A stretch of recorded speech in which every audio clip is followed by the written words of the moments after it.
Good afternoon. Are we seated? Are we ready? Good. Our panel, actually our speaker and panelists this afternoon will be exploring the relationship between the reigning economic paradigm and environmental degradation. Gaël Giraud, who will be our speaker, entered the society when he was 34 years old. And while he was in the early stages of formation, he was nominated as the best French young economist by Le Monde for the Cercle des Economistes. So he has been juggling both his formation and as a Jesuit and his career as an economist throughout these years, and succeeding, I think, at both. He's at the present moment, he's the Chief Economist and Executive Director of the Research and Knowledge Directorate of the Agence Française de Développement since 2015. With him here on the stage, he will be speaking first, but with him on the stage is, at the far end, is Sister Cécile, who has done a lot of work with Gaël. And she is, at the moment, she is a professor at Centre Sèvres. She also teaches business and engineering in Paris and has a new project. She's creating a campus, which is a campus for transition, is what it's called. And she will probably, hopefully, mention what this experiment is going to be about. Philip Geister here is the director of the Newman Institute at Uppsala University in Sweden. And Dr. Linda Lamora, whom you've met before, is president of Le Moyne University in New York State. So I will turn this over to Gaël, and then when he's finished and joins those on the panel here, they will start a conversation, and then we'll again try to open it to the floor. But they all have some reactions, and Philip will sort of moderate that. So thank you very much. Gaël, thank you.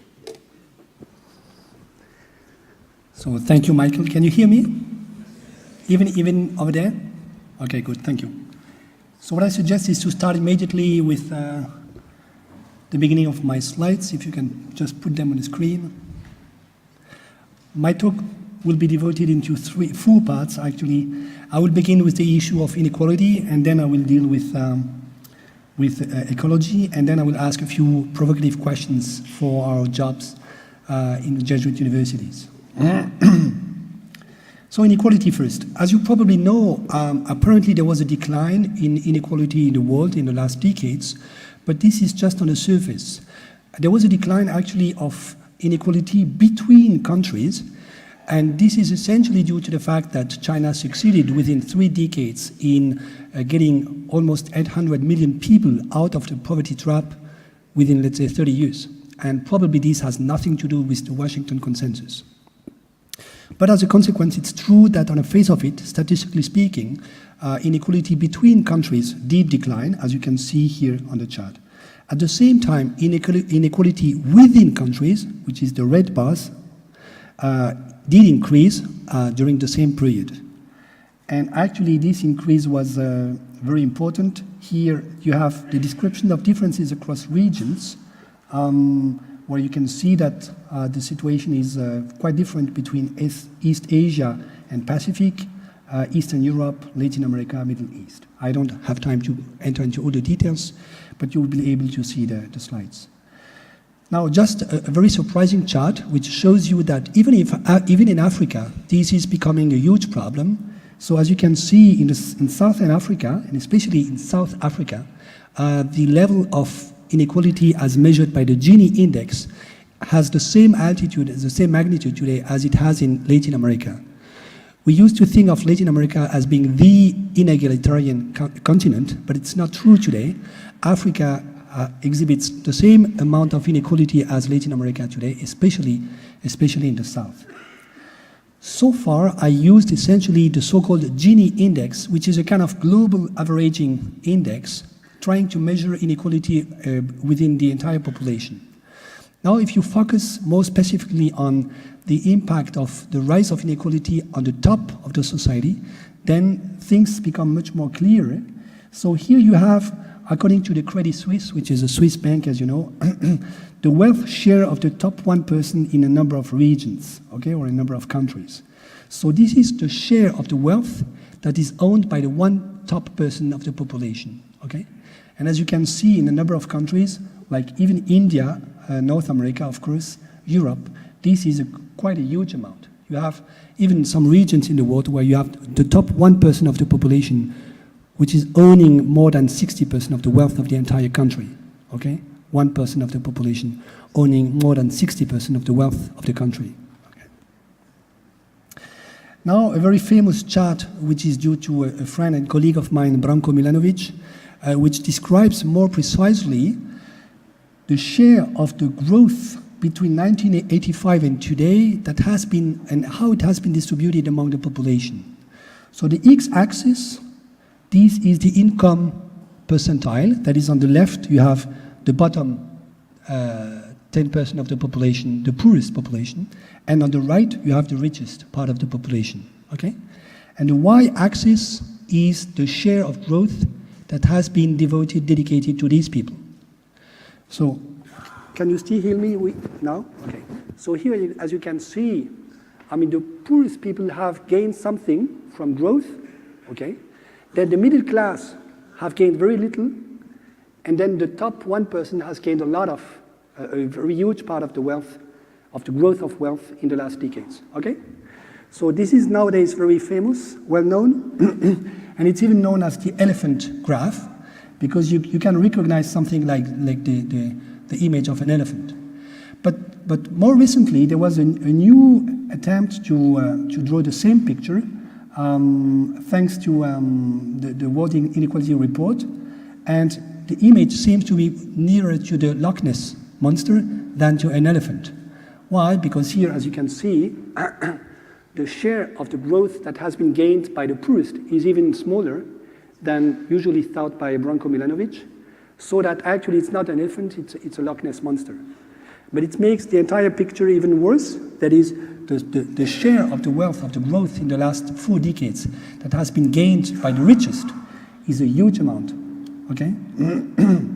Now, if you think a little bit differently, but you try to observe the same phenomenon, and you look at the absolute mobility, that is the share of adults with more education than their parents, you can see that it's much lower in developing countries, that's the blue line, than in old industrialized countries, that's the red line, okay? But the point is that it's essentially stagnant since the 80s in developing countries, and it is declining in developed, with quotation marks, countries since the 80s.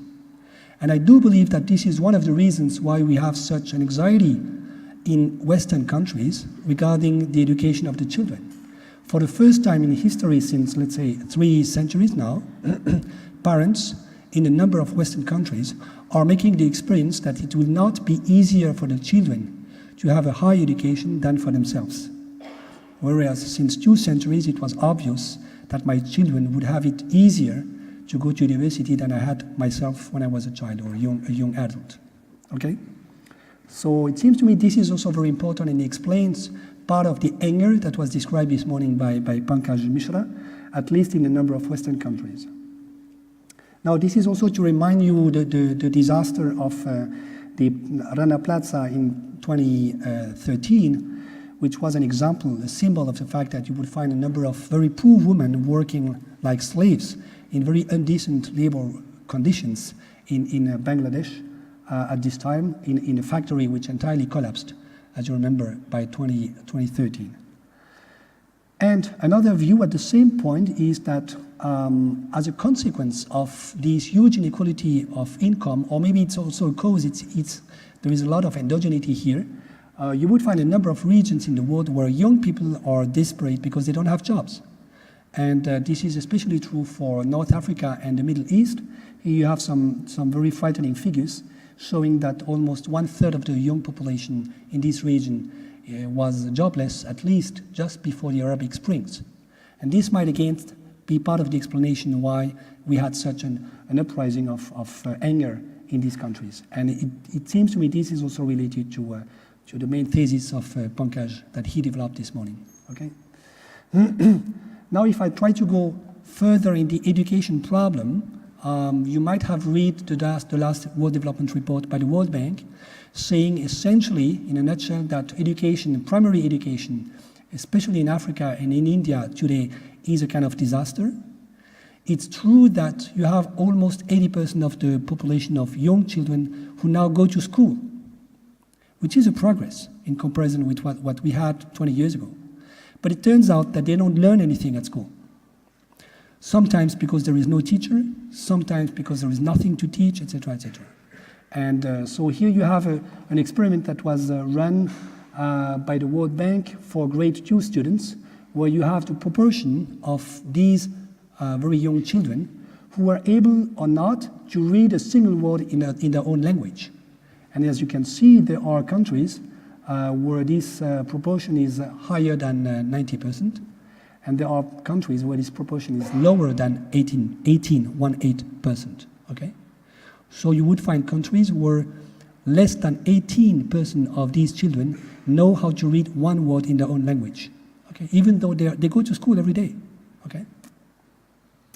This is a huge challenge. It seems to me, I'm going back to this slide early in a couple of seconds.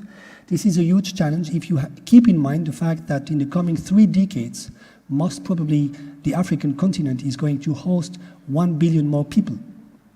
This never occurred in mankind's history. It's the first time in human history that an entire continent is going to get something like 1 billion people more within one generation.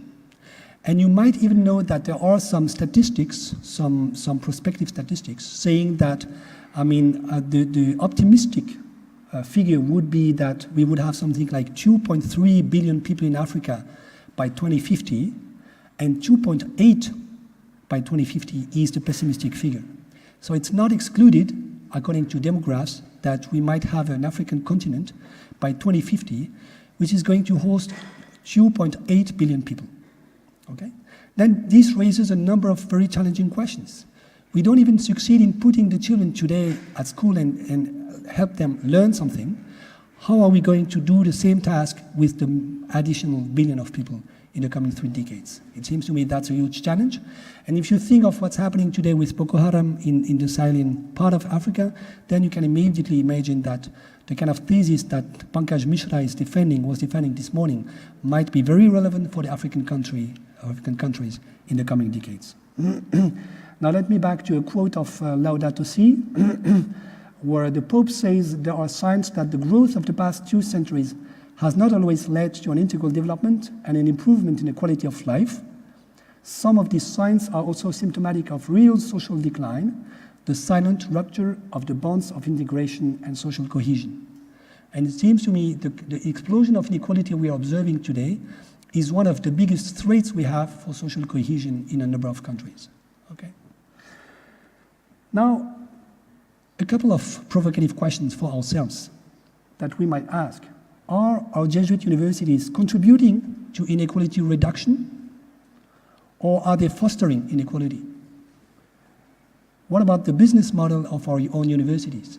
Is this business model compatible with the fact that we might try to follow the goal of reducing inequality, or do we have to change the business model of some of our universities? Of course, I don't have the answer. This is just a question I want to raise now. Second point, ecological disruptions. So you are probably familiar with this chart, which is well known, which has been published by the IPCC, where so here you have the RCP 2.6, which is the most optimistic scenario in terms of greenhouse gas emissions, which would lead at the end of this century to an increase of the average temperature on Earth by plus 2 degrees. And here you have the most pessimistic one, RCP 8.5, which would lead to something higher than 4 degrees, plus 4 degrees at the end of this century as an average temperature on Earth. Okay? As you probably know, for the time being, Earth is following the pessimistic scenario. We are on the path of the LCP 8.5, unfortunately, and we have done very little since the Paris Agreement by 2015 in order to shift away from this bad trajectory. To give you just an example, greenhouse gas emissions in France have increased last year by plus 3.2% of increase of greenhouse gas emissions in France. Even though France hosted the Paris Agreement, we are just doing exactly the opposite of what we promised to do at the Bourget in December 2015. As a counterexample, greenhouse gas emissions in Germany reduced last year by minus 0.2%, and on average in the Eurozone, the increase is plus 1.8%. So it's a proof that it's possible to reduce greenhouse gas emissions.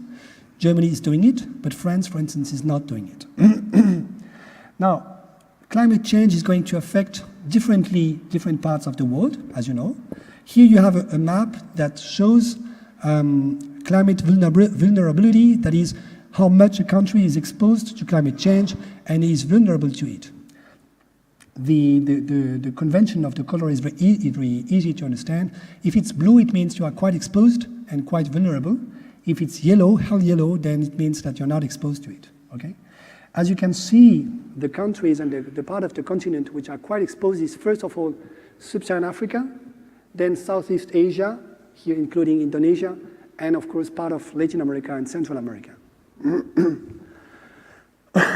Now to be a little bit more precise, if you focus on the heat and the fact that we may have more and more days where heat on the one hand and humidity on the other hand will combine in such a way that this might lead to a lethal situation for a number of human beings, then this is taken from a recently published paper from Nature.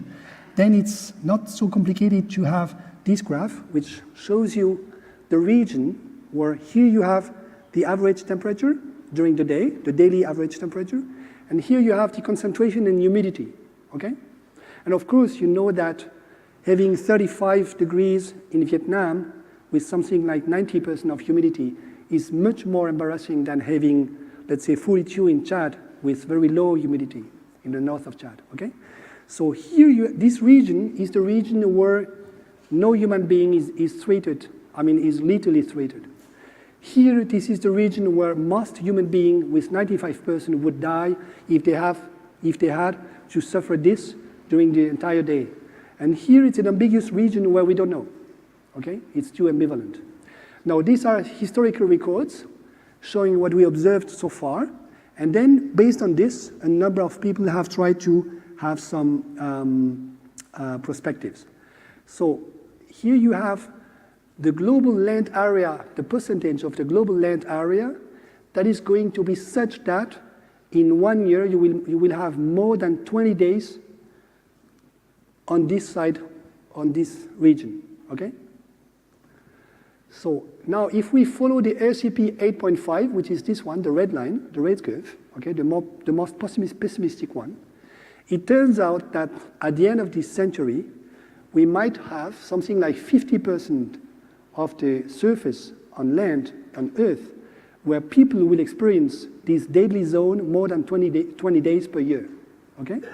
Now, if you convert this into the population, then along the same path, you would find something like 75% of the human population on Earth.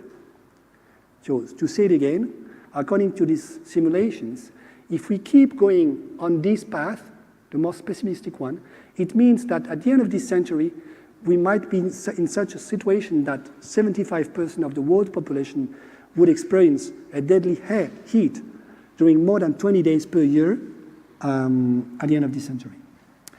What are the zones that are going to be hit? So here you can see it. This is, again, the LCP 8.5, the most pessimistic one. Over there, it's a somewhat less pessimistic one, 4.5. And as you can see, these are the usual suspects, as earlier: Latin America, Central America, Africa, Sub-Saharan Africa, and Southeast Asia. Most interestingly, for those who are coming from the United States, the eastern coast of the United States is also going to be affected. Okay? Now this is another analysis, which is which is focusing more on extreme events like floods, the rise of the sea level, typhoons, hurricanes, etc., and which tries to understand how sovereign countries might be affected by this. So it's a somewhat different analysis. And here you see that the usual suspects are not the same. The most vulnerable countries seem to be now in Asia, Southeast Asia, including Japan, including India, Pakistan, and Bangladesh. Okay? So which it seems to me is interesting. The bank for which I work, the French Development Agency, is especially interested in this kind of chart because this bank is lending a lot of money to countries, to governments. So the sovereign risk associated to these loans is especially important for this bank. So that's why we are dealing with this kind of analysis. Okay. Now, a very concrete example of the impact of extreme climate events. These were the floods in Thailand by 2011. Maybe you remember these floods. The economic cost estimated associated to this flood was something like $45 billion US, of which only 22% were insured. Okay, I just repeat, the economic cost associated with these floods in Thailand by 2011 were something like $45 billion US, of which only 22% were insured. And this raises another topic, which is insurance.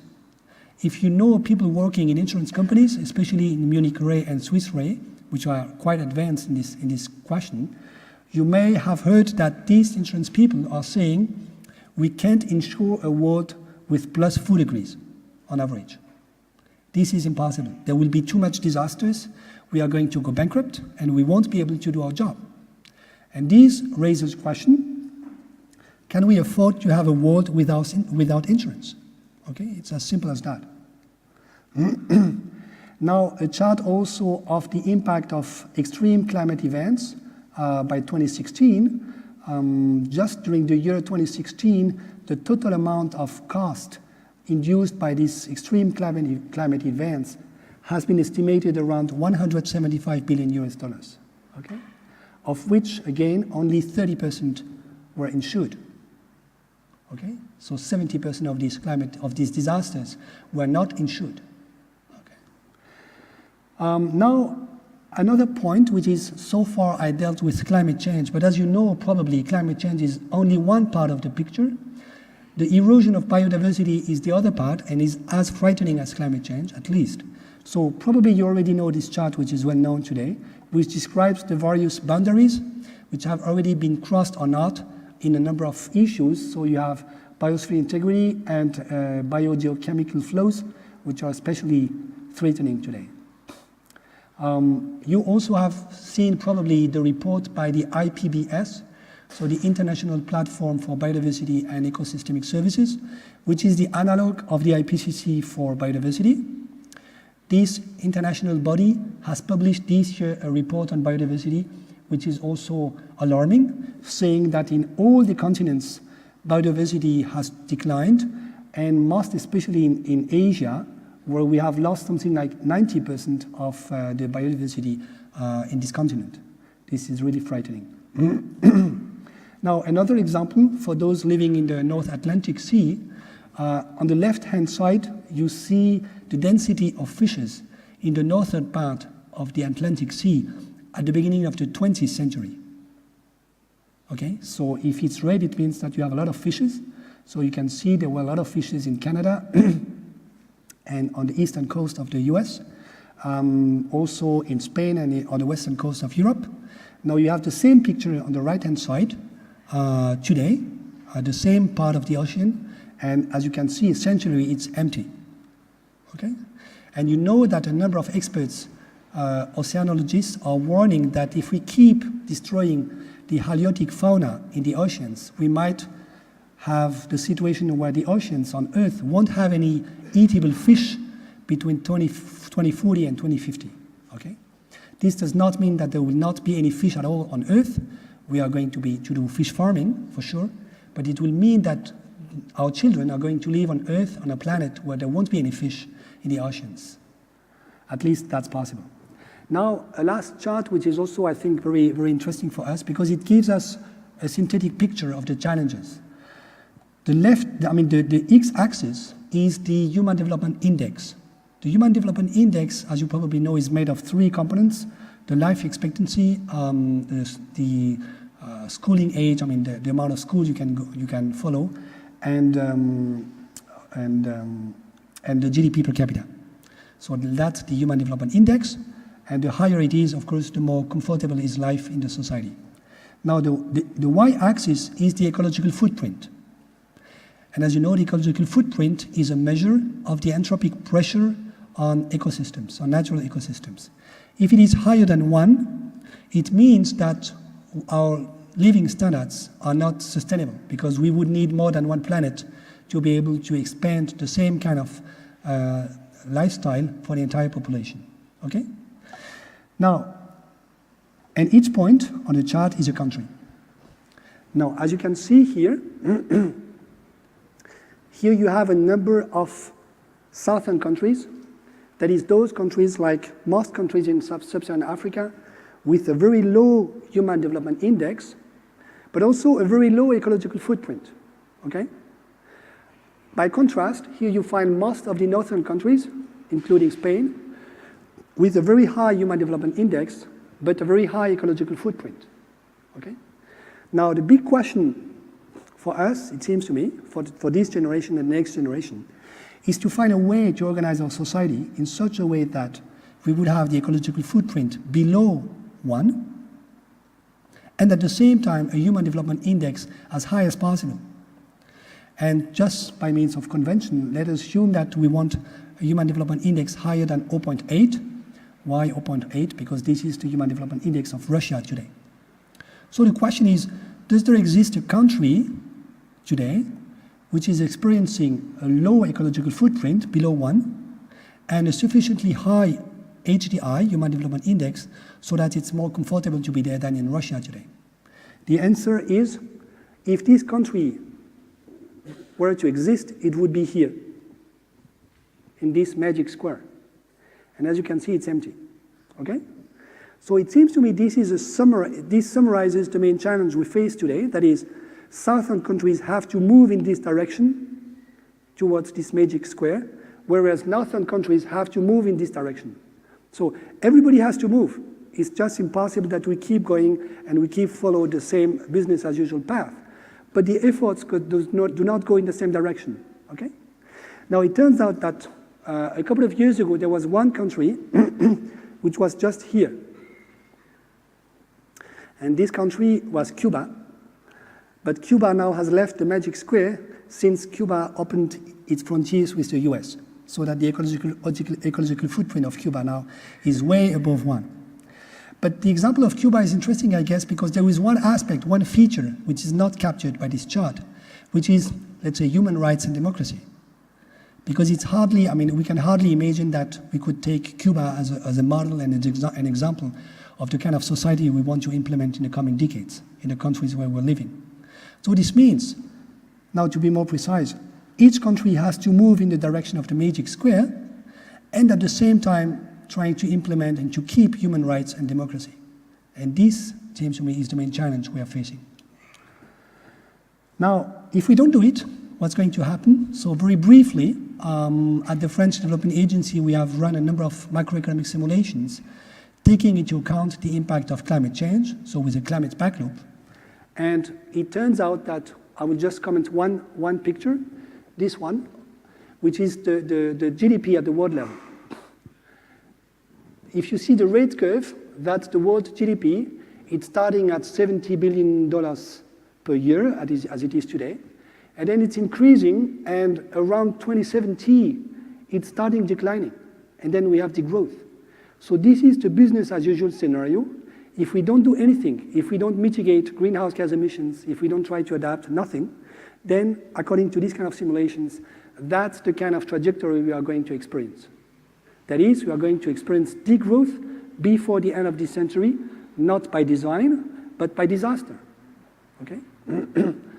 Then, of course, fortunately, there are a number of alternatives that you can see over there, the blue and the yellow curve, which are the kind of curves we might follow if we succeed in implementing strong mitigation policies and adaptation policies in the coming years. Okay? And now a last picture also, I think very important and interesting, because usually when I present this, there is someone raises his hand and says, well, you know, this is just science fiction because such a collapse never occurred. So we never had this. So how come you can imagine, you are just crazy, that in the coming decades we might experience such a huge collapse at the world level? And then the answer is the following. This collapse already occurred in the past, but we have forgotten it. So this is a marvelous book by a North American historian, Mike Davis, which explains what happened in 1890. In 1890, there was a huge El Nino effect, which was entirely neglected by the colonial administrations of Brazil, Africa, India, and China, and the outcome of which was 50 million dead people. 50 million dead people. The surprising thing is that Western people entirely neglected the problem, and second, even forgot it. I was never taught this in my high school years, even though it seems to me today that's as important as the First World War. Okay? A quote by Francis from Laudato Si, number 123, very famous. The same kind of thinking leads to the sexual exploitation of children and abandonment of the elderly who no longer serve our interests. It is also the mindset of those who say, let us allow the invisible forces of the market to regulate the economy and consider the impact on society and nature as collateral damage. Okay? Now some questions. Is sustainability part of the curricula we are teaching in our universities? And if yes, is it a mere option or is it mandatory? And another question, slightly different, is my campus, is our campus much So the question is not just what we are teaching, but the way we are teaching. How is the campus functioning? How much waste do I produce every year, etc., etc. Now, how to be consistent? You are probably aware of the fact that by 2015, in September, in New York, the international community decided that nowadays we have 17 Sustainable Development Goals, SDGs, which are located in the way they are here. In a sense, we could say the international community is very happy because it has covered almost everything. Almost every question you can raise is in the SDGs, with one exception, very important, democracy and human rights. These two words do not stand in the text, in the wording of the SDGs, very surprisingly.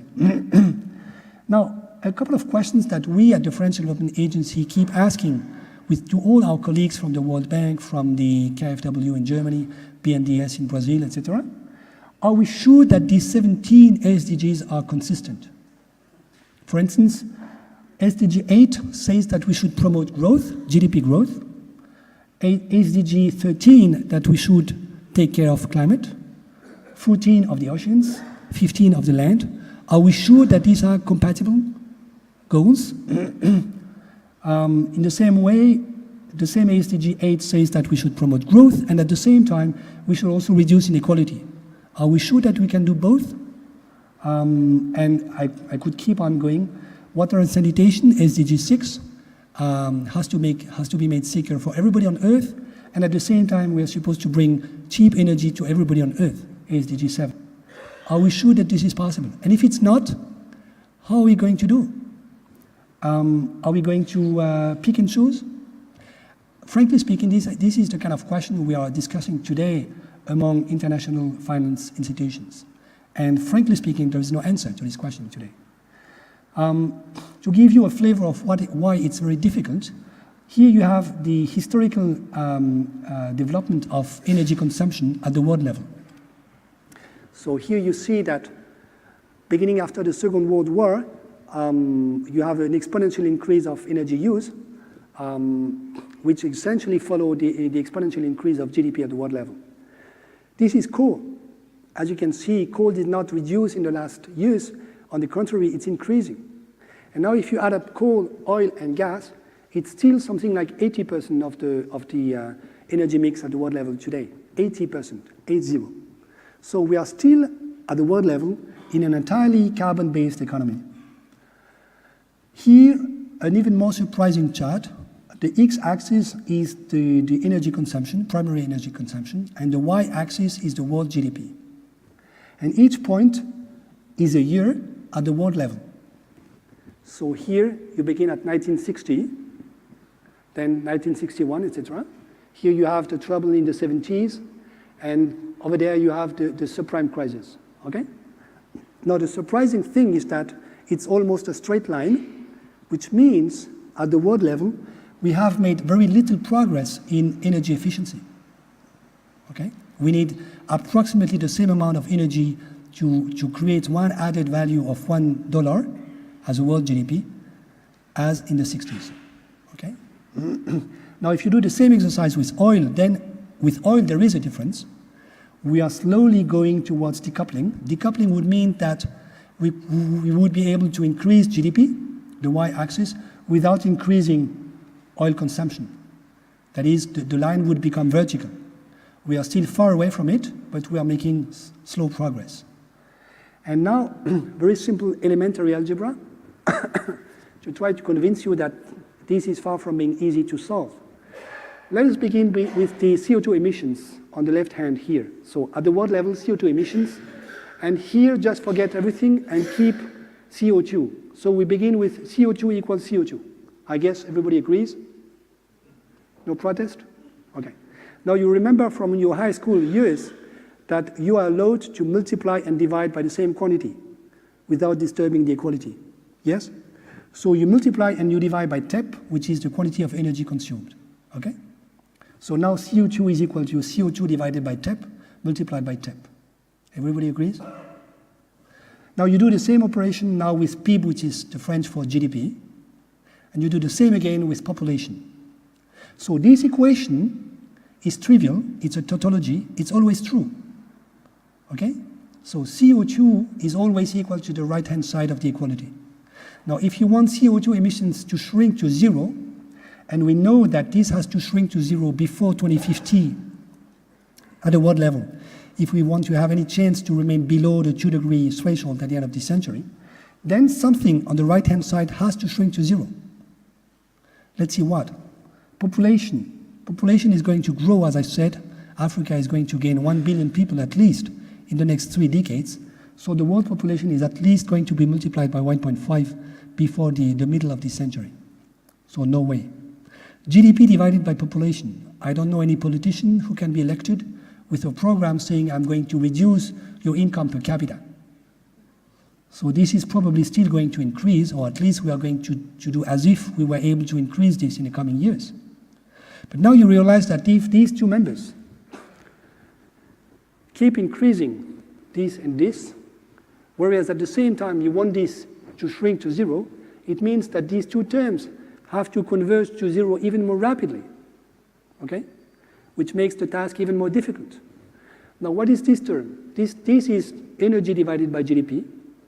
That's essentially the first straight line I show you here, and I showed you that we are making little progress in this direction.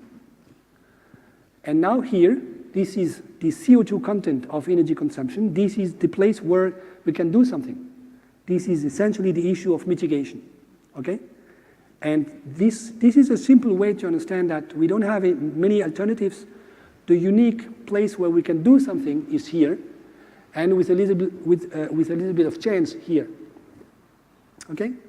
Now question, are we sure that we need to further increase this in every country, given the fact that this will make the entire solution of the equation very difficult? As you know, in Laudato Si, it's written, a number of northern countries have to accept degrowth in order to give the opportunity to a number of southern countries to keep growing. It seems to me this equation illustrates perfectly this kind of sentence, okay? Now very quickly, because I don't have, time is running, energy is not the unique issue. Minerals are also a big issue. Here, for instance, this is taken from a paper of mine with a geophysicist. You have the exponential increase of copper, and then geophysicists at the world level, geophysicists are asking a very simple question. You economists, do you really believe that this is going to still increase exponentially in the next 10 decades this way? It's just impossible, okay, just impossible. But copper is a very important tool for industry and even for renewable infrastructures. Infrastructures dedicated to renewable energies need more copper than conventional infrastructures dedicated to fossil fuels. So then we have a huge warning from geophysicists saying we should take care of the way we use minerals today. You probably know that China has understood this perfectly and is already implementing a huge geopolitics of buying and grasping minerals throughout the world. I don't see Europe doing this. I don't see the US doing this. And not even mentioning Africa and Latin America.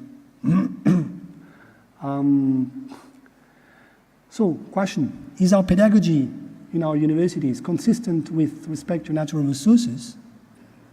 Are we living what we teach and teaching what we live? I'm asking this question because my experience when teaching to young students, at least in France, is that this generation, the young generation, is asking for consistency in your life.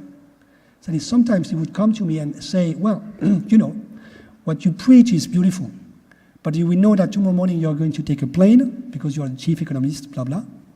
So what is the consistency between what you say and what you do in your life?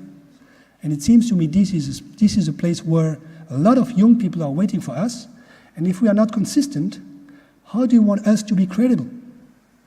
It seems to me that's a matter of credibility, even in the way we try to teach sustainability and ecology. Now, getting rid of the win-win pseudo-wisdom, and I will stop here. Let me start by a quotation from Laudato Si. It's not enough, says the Pope, to balance in the medium term the protection of nature with financial gain or the preservation of the environment with progress. Halfway measures simply delay the inevitable disaster. Okay? Now, a few messages, because I have to go to very quickly. Going back to the issue of inequality, the trickle-down theory is simply wrong. I say it as an economist. So there is no way to justify, if it turns out that we are amplifying inequality, we might think, well, the rich are, the best it is for the poor, but that's simply wrong, okay? I don't have time to go into the debate, but that's clear. You also have a very beautiful book by Pickett and Wilkinson, which shows that even the rich suffer from inequality. If you have too much inequality in a society, even the rich get sick of it. Now, there is a paper of mine which shows that if you have too much income inequality, then this prevents growth and leads to a debt deflationary path. And then a fourth point, which is, I think, very important and which makes the link between inequality on the one hand and climate on the other hand. Inequality feeds global warming. Why? Because actually the top 10% of the population on Earth is responsible for 50% of greenhouse gas emissions. The top 10% of the population on Earth is responsible for 50% of greenhouse gas emissions. Whereas the bottom 50% of the population is responsible for only 10% of greenhouse gas emissions. Okay? So that is the vast majority of poor people are emitting essentially nothing, and the top decile, the top 10% of the population is responsible for half of the emissions. Okay? Now, we have made a number of calculations with my team at the French Development Agency, and we have asked the following question. If we were, fortunately, to jump from today's world towards an entirely egalitarian society tomorrow morning, in such a way that every human being on Earth would earn exactly the average income, okay, would this reduce greenhouse gas emissions? If the answer is yes, then this means that fighting inequality is the same target as fighting against climate change. But the answer is unfortunately almost no. That is, the impact of a purely egalitarian society is almost negligible in terms of greenhouse gas emissions. Why? Because the rich are emitting much less, but the poor are emitting much more. And it turns out that on average, both compensate. The conclusion of this is that the issue is not just, even though that's necessary, to reduce inequality, but the issue is to change the standards, the lifestyle of the rich, and to try to make the experience of something like happy sobriety. Okay? Otherwise, we are not going to win the battle against global warming. Let me finish stranded asset in a one word. It's clear for a number of people in the international community that coal has to become a stranded asset today, and that you have a big bubble on the balance sheet of a number of institutions, including maybe a number of Jesuit universities, I don't know, where there is a bubble because we have a number of assets which are based on coal, on oil, and on gas, and these assets might become stranded in the coming decades. If they become stranded, this means that those institutions having these assets on the balance sheet are going to lose a lot of money. So they should rather divest now. Now, finance is also part of the solution. And I'm saying this to convince those who don't believe in it, that we need also to teach clever finance. What we need approximately today is $6,000 per year of investment at the world level in green infrastructures in the coming 15 years, if we want to have any chance to remain below the 2-degree threshold at the end of the century. Okay? $6,000 per year as investment. We are far from it. ODA is 150 billion. You know that the international community agreed to have a 100 billion fund, the Green Fund, by 2020.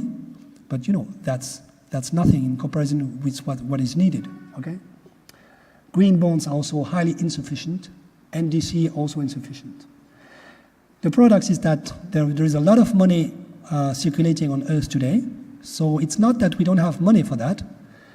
Central banks are printing a lot of money, so thousands of billions, so trillions of dollars. Pension funds have a lot of money, and they lack investment opportunities, and the real economy needs a lot of money in order to finance green infrastructures. So the big challenge for me for finance today is to get rid of this vicious triangle and to put this money here and this money here in this direction. Okay? Is this feasible? My answer is yes. We have to decide to do it. But then, of course, we need to be clever for that purpose. Okay? I don't have time. The last picture, and I will stop here. At the same time, finance is not exactly doing the job we would expect it to do, because here you have the S&P 500, Standard & Poor's 500. So here you have the dot-com bubble at the beginning of this century, the subprime bubble, and today's bubble. Okay? So instead of putting the money we are printing in the right direction, that is for green infrastructures in order to save the planet, we have put this money on the banking systems in order to save the banks. This was right at the beginning, sure, we had to save the banks, but nowadays we need to save the planet. Okay? And we are on the verge of a new big financial crisis if we don't do anything.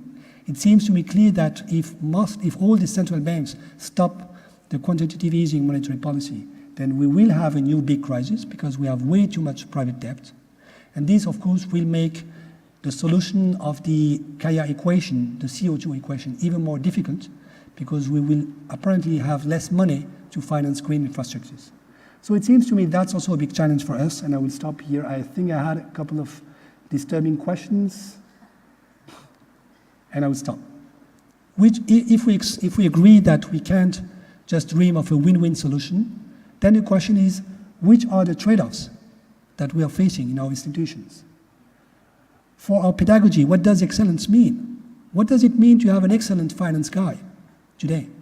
That is, that he or she be able to have, to compute the pricing of a very complicated financial derivative, or that he and she finds a way to put the money in the right direction towards green infrastructures. How can we build a generation of new enlightened leaders in the sense of Pankaj Mishra? And last question, and I will stop here by mentioning the beautiful experience that Cécile is running. Is it possible to think of education as an experience of commoning, that is putting in common a number of experiences? It seems to me that what Cécile is trying to do today in the Campus for Transition in the south of Paris, it's a new idea, that is, it's a place where people would meet to follow lectures, but at the same time to live what we teach, that is, to cultivate on the garden, to eat bio and vegetarian, and you have a very simple and sober lifestyle. That is, you would help the students making the experience of what you are teaching them. And it seems to me that's the unique way for us to be credible today. Thank you.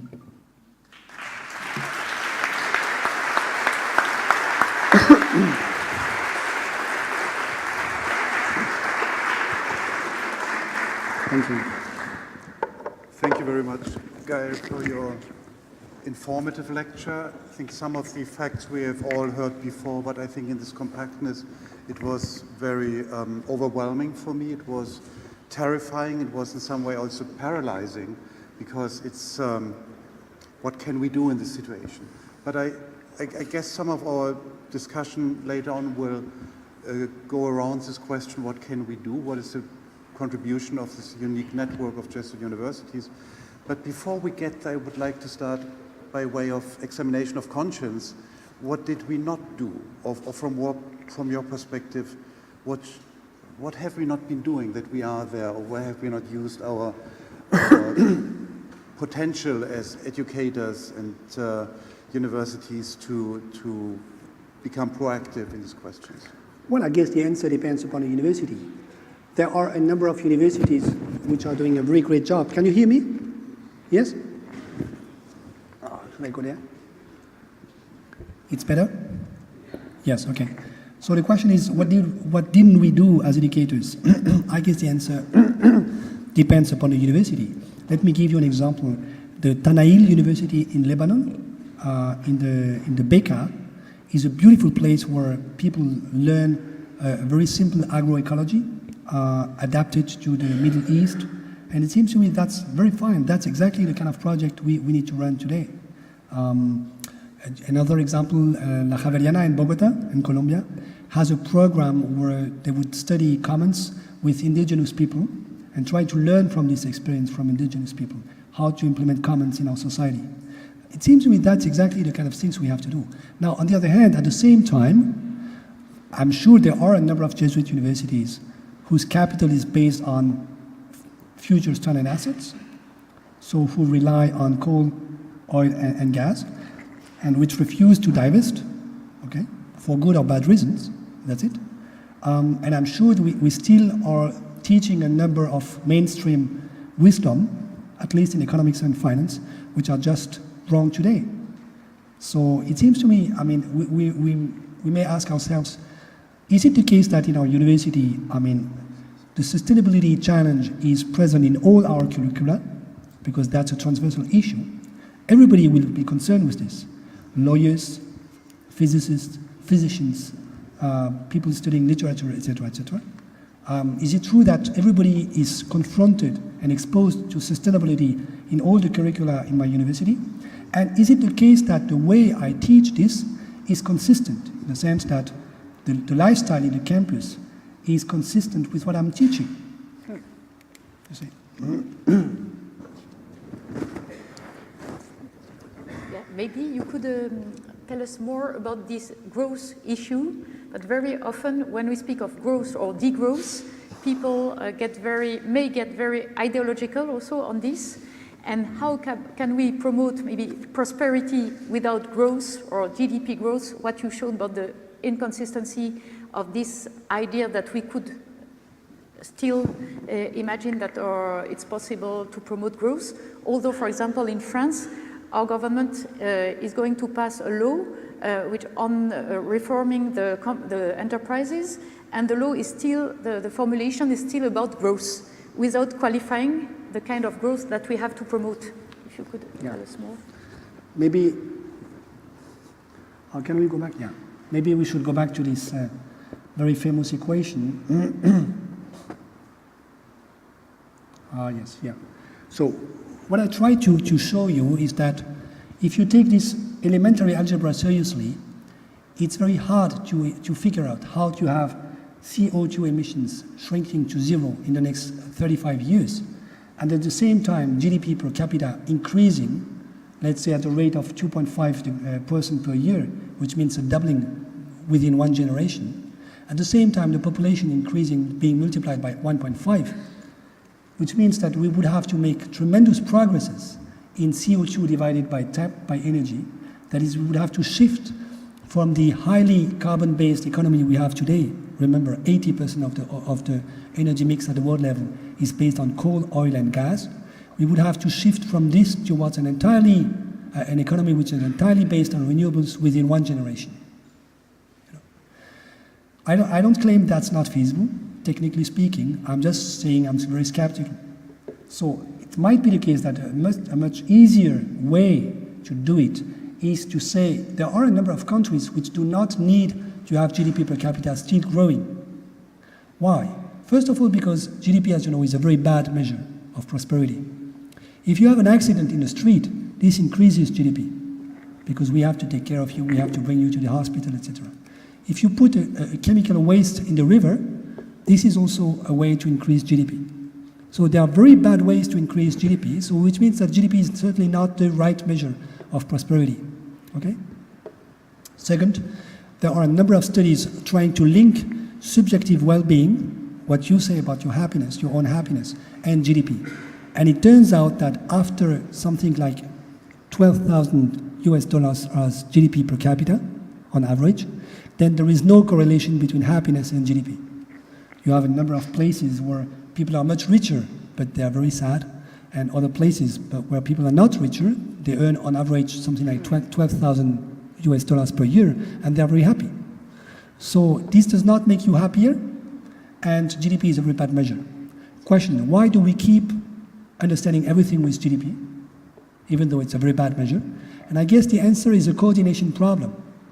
Because if we were to shift from GDP to an alternative measure, and there are plenty of alternative measures, starting with the green GDP, the genuine progress index, etc., then all the countries, or at least the countries of the G20, would have to shift at the same time to the same alternative index.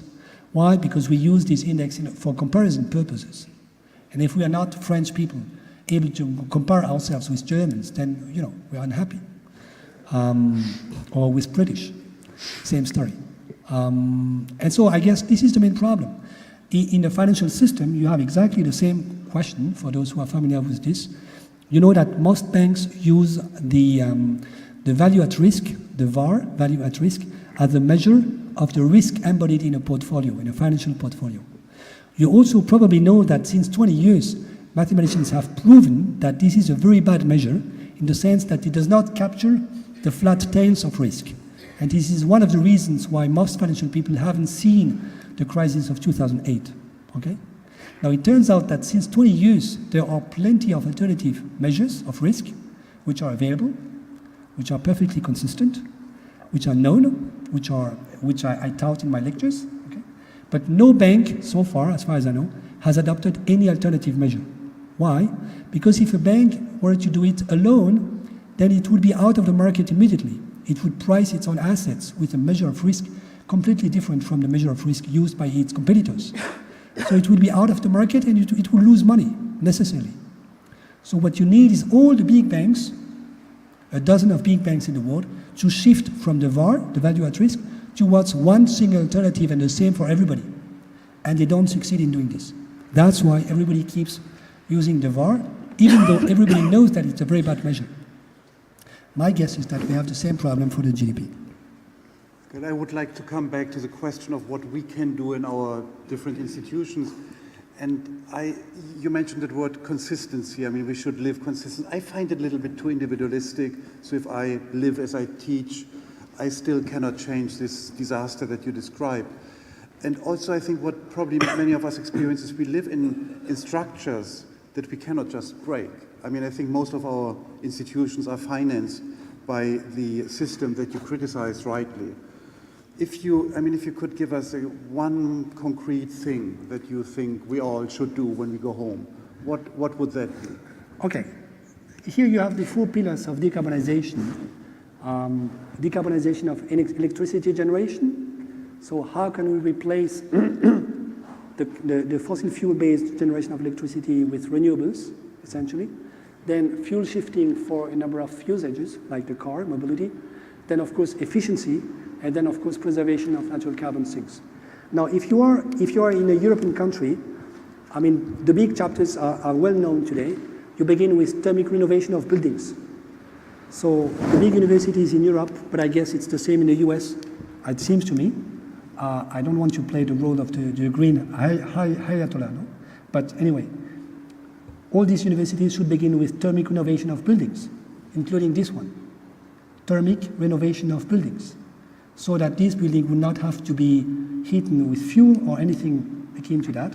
Okay? And according to all the scenarios that have been conceived in Western countries, thermic renovation of building is the first thing you have to do, okay? Because this saves a lot of fuel, a lot of money, etc. So first chapter. Chapter 2, green mobility.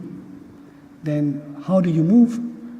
Do you have an electricity car? Do you take the plane? And all these questions. And this is not just an individual question, because if you have a meeting, like this one we have today, are you organizing this meeting in such a way that everybody has to take the plane? Or do you organize a conference call or these kind of things? It's an institutional problem. It's not just an individual problem, I guess. And then the third chapter, always the same, is agriculture and industry. And that's the more complicated. But fortunately, we have two other chapters which are well understood today. You don't need a second Einstein for that. Thermic renovation of buildings and green mobility. And this we can start tomorrow morning. For France, to give you an example, with a couple of friends who are engineers, we have the entire map of thermic renovation of public buildings in the entire country.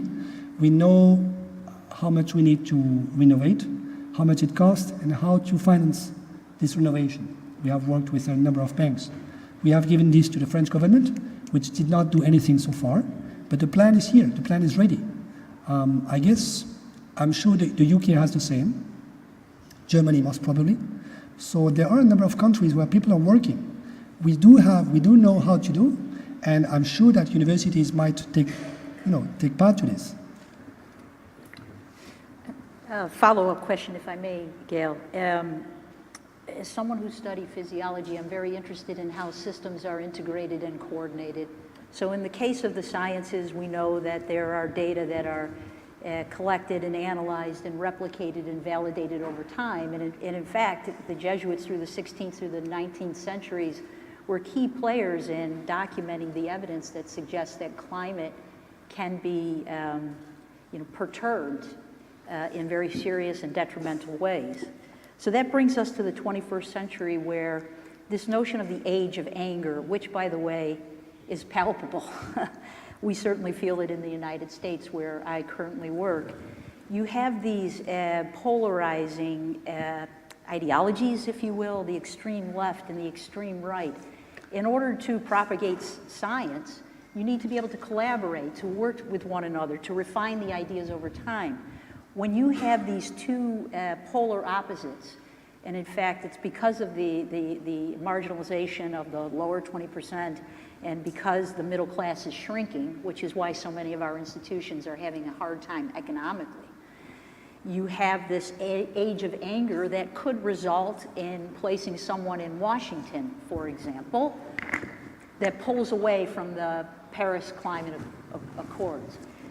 Given that we all have limited bandwidth, and the Jesuit education by its very nature is interdisciplinary, we have, as part of the formation, a core curriculum that's really our imprimatur, who we are. You can recognize a Jesuit institution by its core curriculum. Should we be focusing on those areas within the core curriculum and applying it to this urgent issue? Or should we be focusing on the leadership aspect, where we can move the needle such that the conversation can get back to the middle? In other words, it's a sense of desperation. When you have limited bandwidth, where do you put your intellectual resources to make a difference? And then the follow-up question, if I may. We just experienced a massive tax reform in the United States. The rationale is largely twofold. One, trickle-down works. Rationale. Number two, there are trillions of dollars around the world that the United States intends to repatriate. To be patriot. Bring back into the country in order to invest in the common good. Nothing was signed ahead of time, of course, to ensure that that will happen. Could some of those resources go toward some sort of insurance policy in light of this? And how would we as Jesuit educators help make that kind of an argument? Oh, these are very complicated questions. See what you can do. It seems to me, one possible answer to the age of anger analysis by Pankaj Mishra is that, be it the poor white people in the US are in these industrialized zones who have lost their jobs, who don't have any expectation, nothing. These people could be targeted for the energy shift.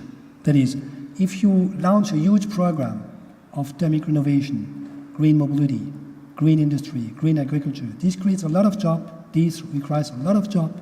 Of course, you have to form and to teach these people how to take part of it, but it's clear that it creates a lot of jobs. For Europe, the computations are 6 million new jobs. For Africa, unfortunately, it's much smaller so far. But I don't know the figures for the US, but I'm sure this would create a lot of jobs. It would even be, it can be a new political project in the sense that this would be a way to rehabilitate small towns where you have a number of buildings which are just ruins today, where nobody wants to live in. Let's think of Detroit and these kind of cities. The old, glory of the industrial revolution in the US. So if you were to launch this, you would need a green industry. So this would create a lot of jobs, I'm sure. And this would be a way, politically and economically speaking, to provide a new horizon for these kind of people, you see? Now, to which extent can Jesuit universities take part of it? We have to think, to imagine how to implement this. And for this, we need researchers, we need students. And, I don't have the keys answer to every question, but it seems to me this must be a collective intelligence process where we all work together and try to find solutions. And of course, each solution has to be adapted to the place where it is. So it might be the case that we find good solutions for Detroit, which are probably be completely different from the solutions for Homs in Syria today, even though these are two cities in ruins today. But anyway, we can also share from each other, and this is where we have to learn together. Let me give you an example. In Germany, you know that Germany has made a number of mistakes in its, what is called in Germany, Energiewende, that is the energy shift. Germany has launched a huge project in the Northern Sea of wind farms on the ocean, on the sea, in order to produce electricity. But this electricity was produced, or is produced, for factories which are in Bavaria, in the south of the country. And it turns out that most German households refuse to have the big electricity lines on the garden. So the electricity which is produced in the north cannot be sent to the south. And therefore it is sold for almost nothing in Poland. Okay? So that's a mistake. So French people are very happy to see that even Germans are making mistakes. But that's normal. We have to learn to make mistakes and to draw the lessons from these mistakes. And this will be the case for everybody. I mean, when we started the Industrial Revolution, nobody knew how to do it. But we did it. And it seems to me we have now one generation, maybe two generations at most, to learn how to do it. But we have to do it. Otherwise, we know that the end of the story will just be a disaster. It would be great, Gaël, if you had all the answers to all our questions. We can continue trying, and I would like to open the floor for everybody else in the audience who has questions that we can ask to you, or just remarks or additional competence to add. Yes, Johannes. Thank you very much for your inspiring presentation. I come from the country which makes mistake in the energy shift. Coming to one of the things, you mentioned the 4 pillars of decarbonization. Don't you think that there is one precondition, and that's the pricing of the CO2 emissions? I would be very interested what you would say on these 2 different alternatives, the certificate system, a trade system, which is not very positive seen in Laudato Si, or the alternative, the tax system, and which kind of multilateralism do you think is needed to install this CO2 pricing system? Thank you. That's a very good question. It turns out that fortunately I was a member of the Stern-Stiglitz Commission, which has been launched 2 years ago in order to reflect on the carbon tarification at the world level. We have published a report last year in May in Berlin, in Germany. And roughly speaking, the answer is that, first of all, we should stop dreaming of a single carbon price at the world level, because there is no chance for the right carbon price that would incentivize, a shift of the power system towards renewables, let's say in Kerala, to be the same as in Germany or as in the US or in Colombia. So what we need is a corridor of prices with a cap and a floor. And then once everybody is in the corridor, we need to bargain about the slope of the corridor. That is the speed at which it will increase in the future. So the Stern-Stiglitz Commission says we would need something like a corridor $20-40 per ton by 2020 and $50-100 per ton by 2030. So that's the official figure of the report. Now, to be honest with you, we had a lot of debates on these figures. All the simulations we have run at the French Development Agency tend to suggest that 50-100 by 2030 is too low. We need probably something like $300 per ton by 2030. But it's politically impossible today to write down a report and to publish it. If you write something like we need a $300 per ton carbon tax at the world level by 2030. So that's why we chose the other figures.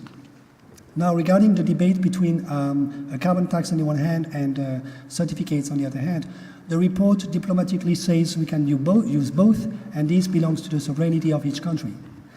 But at the same time, the report also says most probably all the experiences we have tends to show that a carbon tax is much more efficient than a certificate, a market for certificates. As you know, there are already a number of markets for certificates in the world today, including in China, big cities in China, but they are very poorly functioning. I mean, they are very low. I mean, in the Eurozone, as you know, the price of the carbon just shrunk in the last years instead of increasing. At the same time, you have a country like Sweden or Switzerland, which did implement a high carbon tax, more than $90 per ton. And so far as I know, I mean, Swiss people didn't die because of this carbon tax. So it's a proof that it's possible to do it, okay? So the main argument being that if you implement a carbon tax, you can control the price. And this is also a revenue for the state, which the state can use for other purposes. For instance, in order to finance green infrastructures. Now, the last part of your question was how does the international community try to go forward in this direction? This is a hot topic today. So the World Bank has decided to adopt a shadow price of $40 per ton for all its projects. We are challenged at the French Development Agency because we haven't done it. My beloved colleagues don't want to do it now. It's too costly for them. So I don't know about the KfW in Germany, but I don't think that the KfW has done it. So we are on the verge of discussing this. Once you would have something like all the big international financial institutions having adopted roughly the same carbon price, this has a huge impact on the financial sphere, because it means that not too stupid people believe that this is the right price. So maybe the others will start thinking about it. Jesuit schools contributing to inequality. Frank Turner, please. Thank you, Gaël. It's not so much a question as a request. What you've done, I think, is, as I say in a rather terrifying way, is link the questions of environmental sustainability and economic injustice. It would be a great help, I think, to many of us, especially those without economics training, if, and not now, but you could leave a couple of suggestions about texts for lay readers to link these ideas, to understand them at our leisure, or not too much leisure, and to communicate them. Okay. Yes, with pleasure. François. Merci beaucoup. Thank you for such a brilliant presentation. I have two short questions. The first one, you have shown that the ideal situation would be to have an ecological footprint of less than 1. And you showed that actually even Cuba would not qualify for many reasons, including like freedom and so on.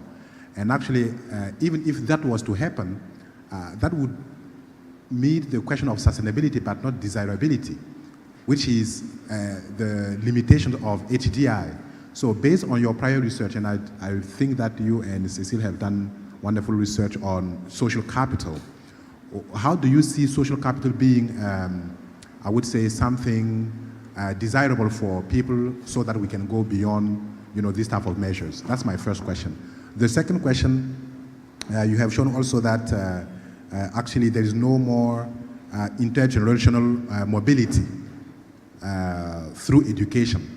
And the literature in economics have always shown that actually through education we can actually break the cycle of poverty, of the intergenerational transmission of poverty. So given the data that you have shown, what do you see, what could be the contribution of Jesuit universities, especially in Africa, where we know that the data you have shown about the quality of primary and secondary education is really terrible, knowing that the World Bank and the AFDB and many other international development agencies have been focusing only on primary and secondary education in Africa. So given this, what would be your recommendations? Thank you. Yeah, these are very good questions.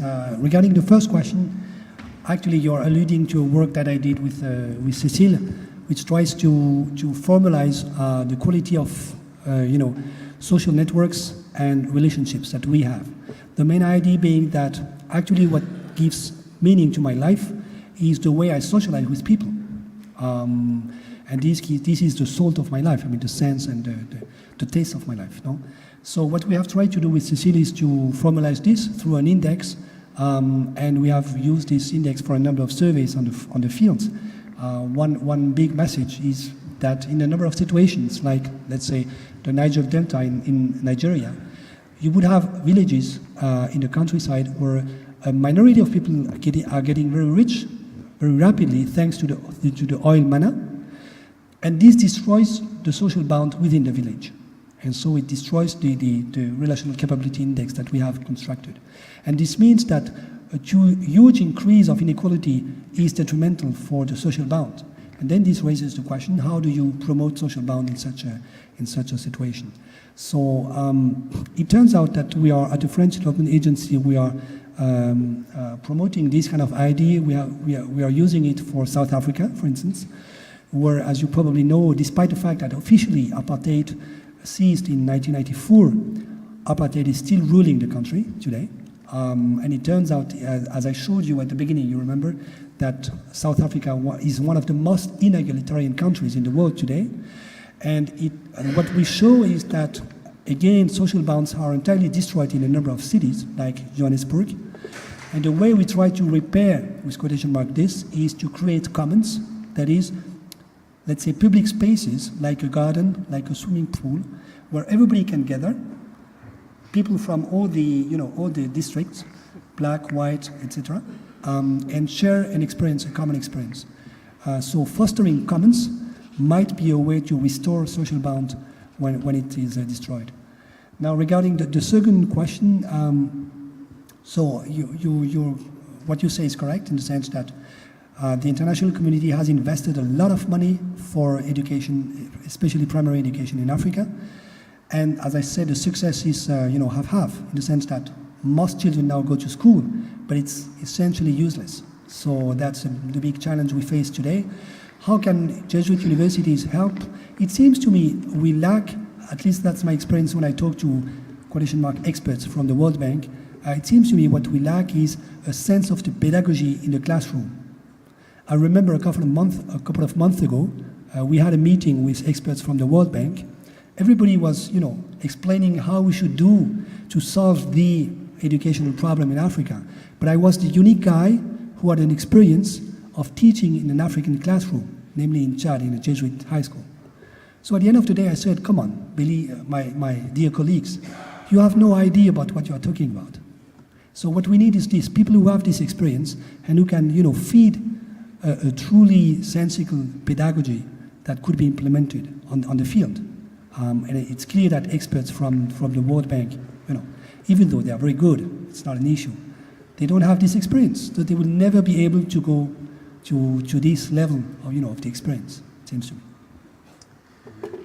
Gaël, merci beaucoup. It's marvelous and terrifying at the same time, which you've just offered us. I'm curious if we could return to that question which you had actually prompted. In what ways might our colleges and universities be inadvertently contributing to income inequality? And the second question would be, as you consider the business models for our universities, what contributions would you make? Yeah, you know, regarding the first question, if you go back to, let's say, yes, this one, as you see, the top 1% of the population in most Western countries has benefited a lot from growth in the last 3 decades.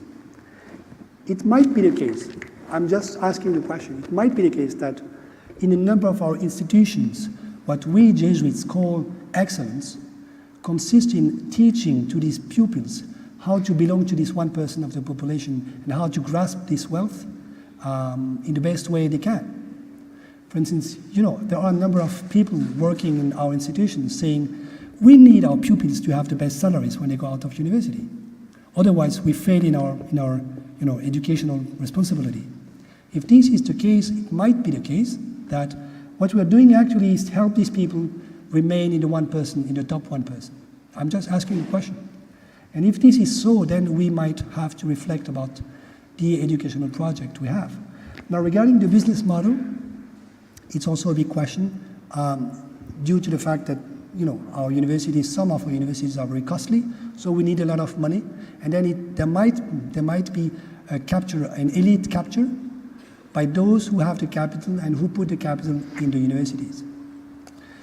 I give you a counterexample, which is the Jamour High School in Lebanon. There are a number of Lebanese Jesuits who would tell me, you know, Jamour is just now a bourgeois high school today. It's not serving faith and justice. But fortunately, I talked to one of the former ministers of Lebanon, Nahbel Sahas, and he told me, you are completely wrong. Today, Jamour is not the high school of the elite. It's becoming the high school of the middle class after the Civil War.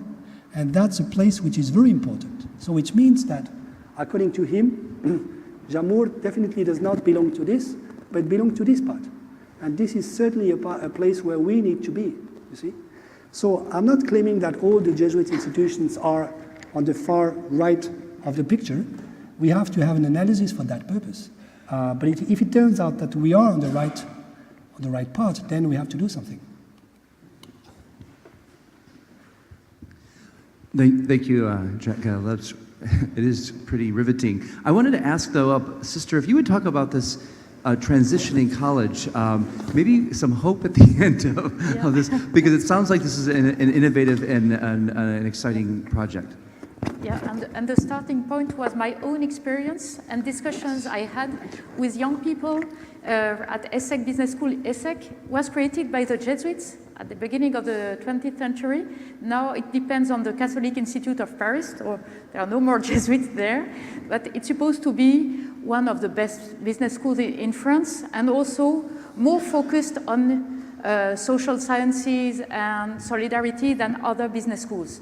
But in fact, my experience teaching there and leading a research program for the past 10 years there showed me that there are many inconsistencies, and many young people are really frustrated with the fact that the curricula don't really change. We still teach macroeconomics, finance, accounting standards, as if the subprime crisis had not existed. And there are some research going on social innovation, sustainable businesses, but it's as if it was like a bit greenwashing, as we say, and many students tell me it's bullshit, all these courses on CSR, because really what matters is how you create and share economic value, and for the time being, the way it is taught is not consistent with SDGs and all this.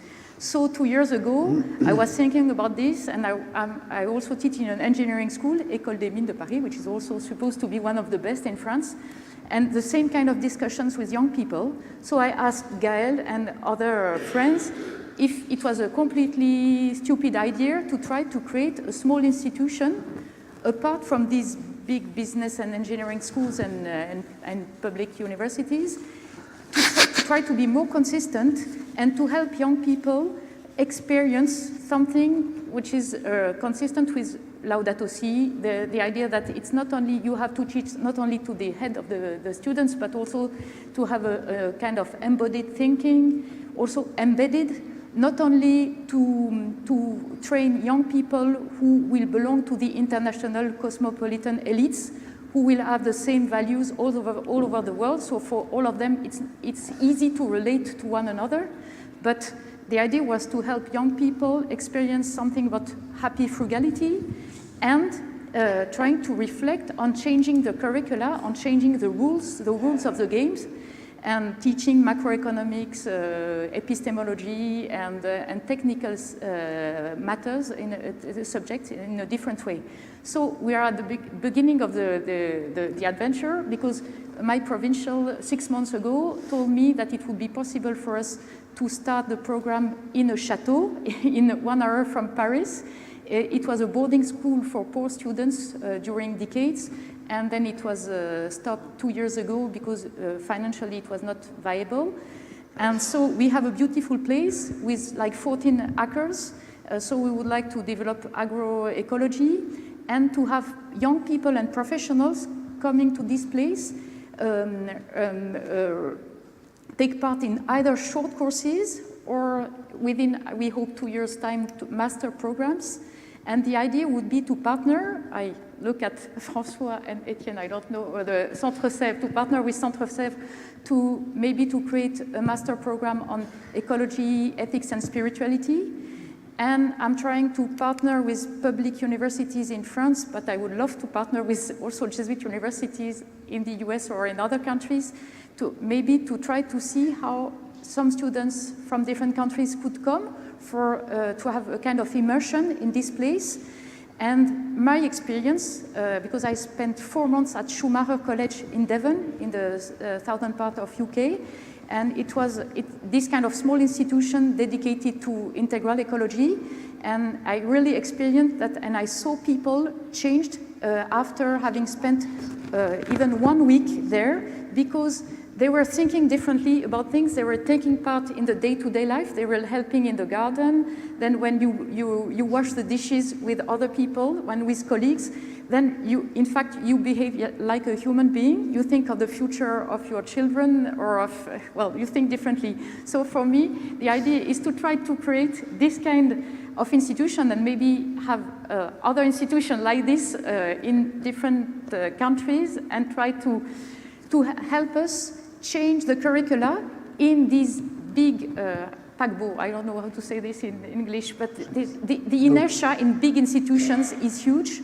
So maybe it's easier to create small institutions, to have them partner with our and your big institutions, and then help young people and professionals put more than pressure on these big business engineering schools and say, well, we have experienced something that showed us that we have to be taught in a different way.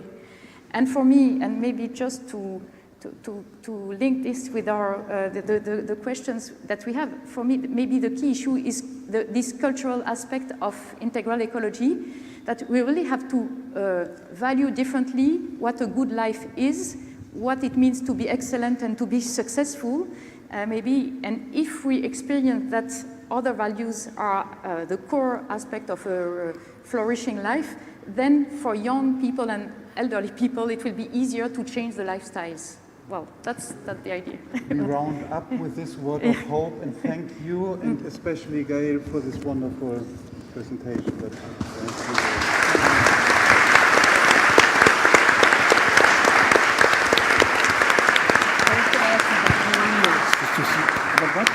Sister Cecile was a great way to end this panel. Philip, thank you very much for moderating this. Linda, thank you very much. Gaël, we're indebted to you. Thank you.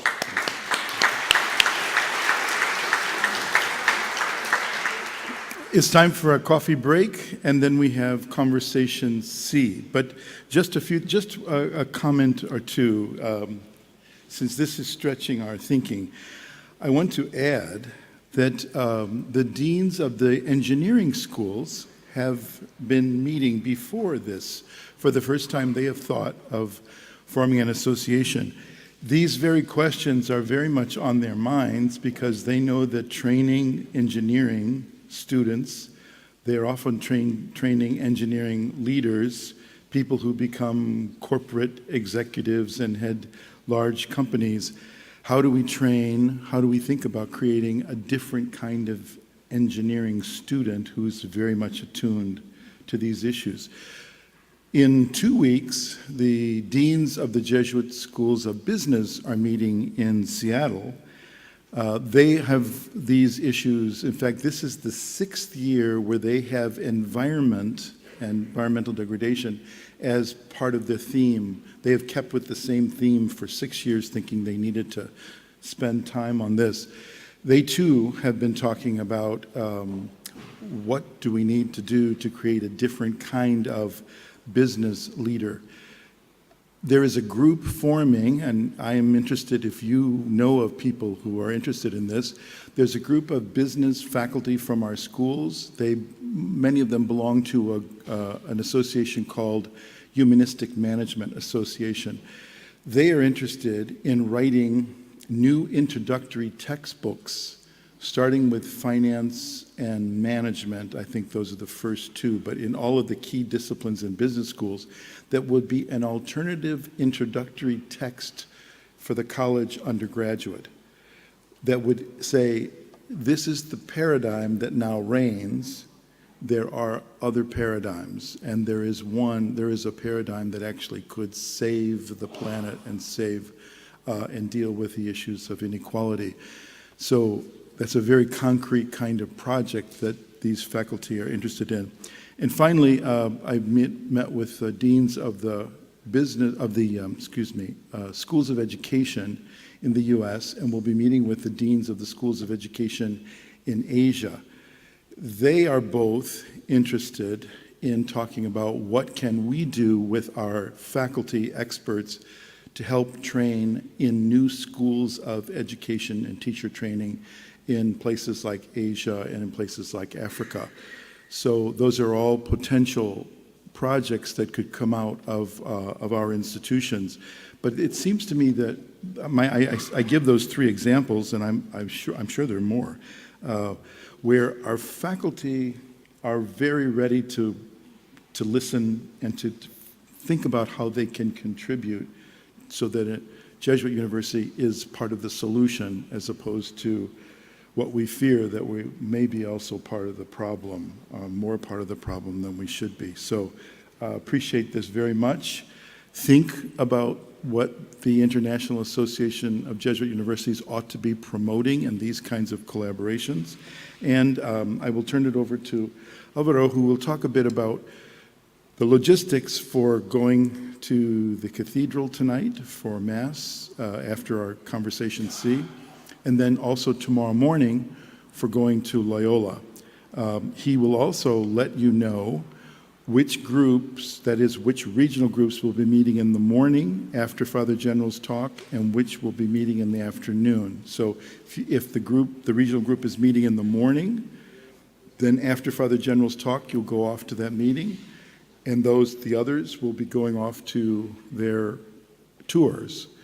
Then after lunch, meet again at the Basilica, and those who are going on tours will leave, and those regional groups that are going to their meeting will be led to those places. So, Alvaro, thank you. So, first of all, we will have coffee now, and then we will split up in groups. We are going to use the same way as the way before. There will be 6 indicators that will follow to the groups. In all the rooms you have water, and we didn't say it before, but that water is for us. Those that want to take the bottle as a souvenir, you can take it. It's a crystal and a heavy bottle, but you can take it if you want. Buses. What we are going to do is you know that the groups start at 4:15.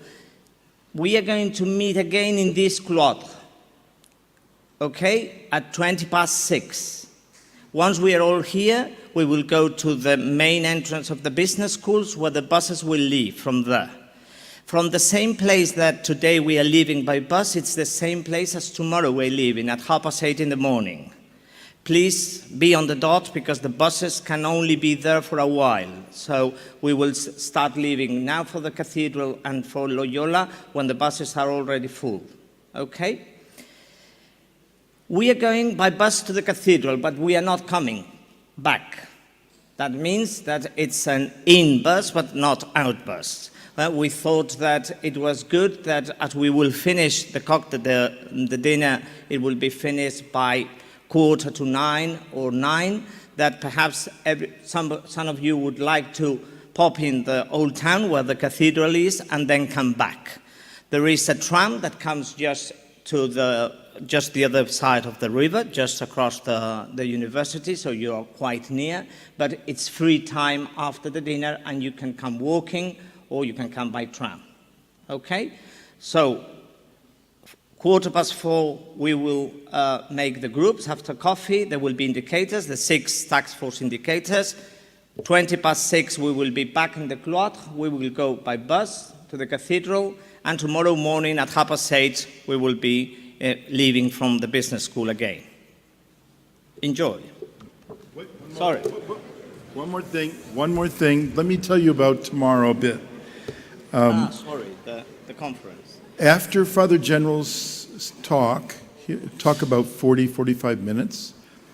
That will be from 10 to 10:45. Then at 11, he will meet with the European group. There are about 55 of you from Europe. Then he will meet with the Latin American group at 11:30, and there are about 53, 54 of you. Then he will meet with the Asia Pacific group and right at 12, and there's about 25 of you. So then in the afternoon, the North Americans, there's about 61 of you. Then the Africans, there's about 20, and then South Asians, there's about 50. So this has been, the proportions are pretty equal, and you will know then the room number or the place that you will go because you will leave from the Basilica. So Europe, Latin America, Asia Pacific are meeting in the morning. Then everyone goes to lunch.